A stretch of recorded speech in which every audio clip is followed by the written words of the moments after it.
Court adjourned IPOB leader Nnamdi Kanu's 1 billion suit against Nigerian government.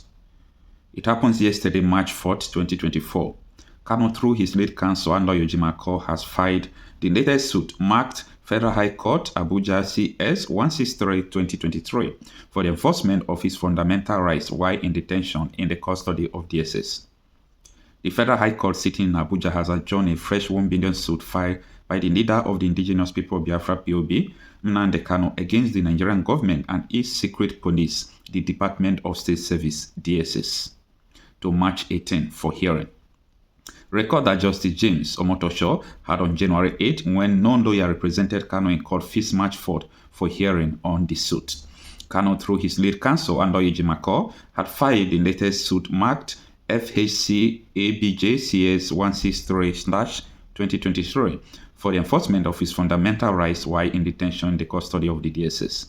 The IPOB leader, in the originating motion dated and filed on December 4, 2023, sued the Nigerian government, Attorney General of the Federation, AGF, DSS, and its Director General as first to fourth respondent, respectively.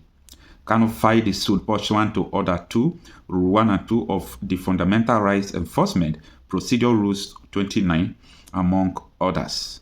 Now, out of context, reminding you that after the Supreme Court has ruled that federal government erred by invading Nnamdi Kanu's house illegally and killing some persons and dogs, and also the Supreme Court also faulted the federal government by kidnapping Nnamdi Kanu from Kenya and bringing him back to Nigeria illegally.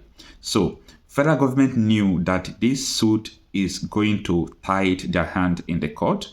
So I think they will do everything possible to make sure they adjourn this suit again. But however, there is nowhere they will adjourn it to, because Supreme Court has already ruled that Nnamdi Kanu did not jump bail. So for this detention, since he did not jump bail, that is the reason why Nnamdi Kanu filed 1 billion suit against the federal government. Now let me continue to read. He said, in the motion, Kanu, among other things, prayed that the court for a declaration that respondents act of forcible seizure and photocopying of confidential legal documents pertaining to facilitating the preparation of his defense, which were brought to him at the respondent's detention facility by his lawyers, amounted to denial of his right to be defended by a legal practitioner of his own choice. A declaration that the respondent's act of refusing or preventing his counsel from taking notes of details of counsel's professional discussion and consultations.